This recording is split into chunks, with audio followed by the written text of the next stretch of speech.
Hello friends, welcome to my channel Vivek Vlog. তো আজি আমি এৰোপ্লেনৰ বিষয়ে কেইটামান কথা ক'ম। তো মই যদি আপোনালোকে মোৰ চেনেলত নতুন আহিছে তেনেহ'লে মোৰ চেনেলটো ছাবস্ক্ৰাইব কৰি দিব আৰু বেল আইকনটো বজাই দিব। আৰু যদি ভিডিঅ'টো ভাল লাগিছে তেনেহ'লে লাইক কৰি দিব। তেনেহ'লে এতিয়া ক'ম মই এৰোপ্লেনটো যেতিয়া ওচৰত থাকে বা এয়াৰপৰ্টত যেতিয়া এৰোপ্লেনটো নামে তেতিয়াহ'লে এৰোপ্লেনটো কিমান ডাঙৰ দেখা যায়, কিমান মানে বহুত ডাঙৰ। যেতিয়া আকাশলৈ উৰি গুচি যায় তেতিয়া এৰোপ্লেনটো সৰু দেখা যায় কিয়? এই কথাটো মই আজি ক'ব যাম। আপোনালোকে কেতিয়া ভাবিছে এৰোপ্লেনটো ইমান ডাঙৰ দেখা গৈছে কিন্তু ওপৰত গৈ এনেকৈ সৰু কেনেকৈ সম্ভৱ হ'ব পাৰে?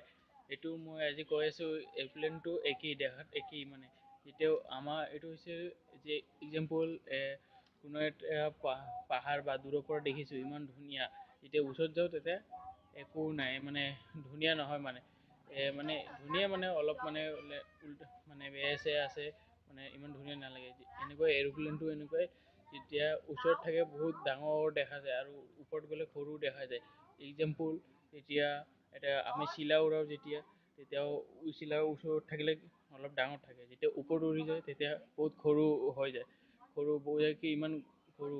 এক্সাম্পল এইটো হৈছে আমাৰ চকুৰ হাইপাৰমেট্ৰিক কিবা হাইপাৰমেট্ৰিক আকৰ্ষণ।